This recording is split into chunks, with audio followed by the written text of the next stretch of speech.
Welcome, I am RN120, a solo game developer with a great ambition in pursuit of a goal, making fun games with cute girls.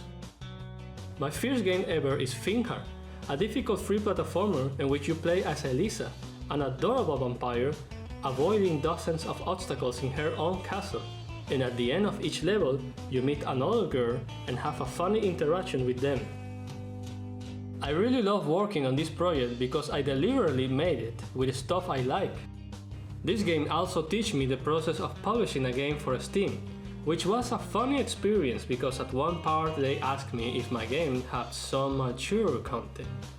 And I say, suggesting clothing and some monster girls have exposed tummies, because I like tummies. And Steam approved it. They are truly a great company.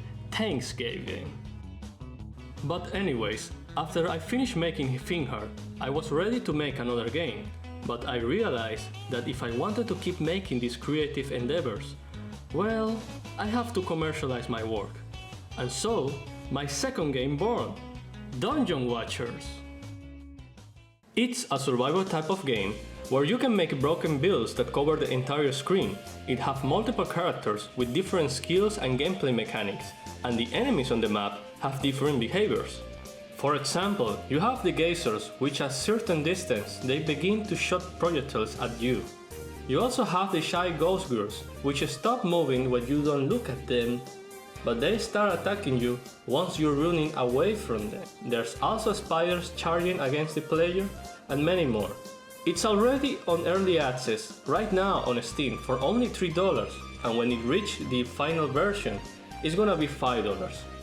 That's my plan, and I am currently working on adding more content, which includes more maps, more enemies, and more characters.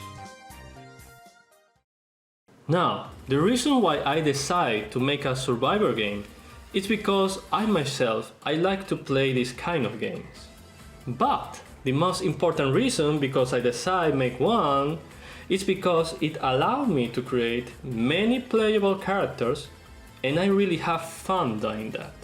Check out, for example, Selby, the bomber elf.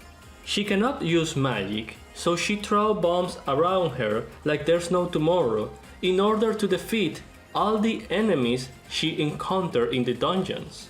Many people ask where she gets so many bombs, and not even I have the answer to that. What about Frida, the pyromaniac fire mage? Just look at her face. She's barely holding herself the desire of burning everything around her. But even though she's a little crazy, she's normal enough to want to make a family with a man that understands her desires, which are having many kids and train them to become a mini army of fire mage and burn the entire world, just for fun. As you can see, I have too much fun making characters. Being a solo game developer let my creativity fly without restrictions.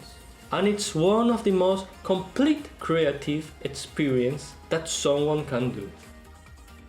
Game development is also changing my life because it is forcing myself to learn and improve stuff that I didn't know I was able to do some years ago. 5 years ago, I didn't know how to code in C#. I didn't know how to use Unity. My drawing 6 years ago looked like this. And now, I know I am not a Michelangelo, but I can do stuff like this. Developing games also make me grow my interest in music, and I like to improvise in the piano. And when I get something I like, I proceed to make it in the computer for a game. Let me show you an example.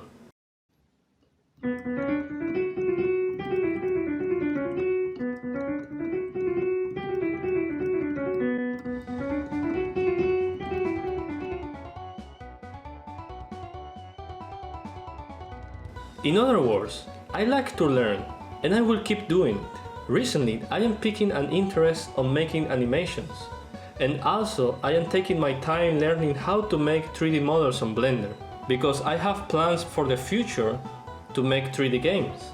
So, subscribe to my channel to see my progress and see the updates on my projects, my progress as a game developer, and my progress as a general artist. To support my work, you can do it through my Patreon or buying my game on Steam. The links are below. Never hesitate on sharing your thoughts or feedback. I read all the comments. Stay tuned, thank you for supporting me, and see you next time.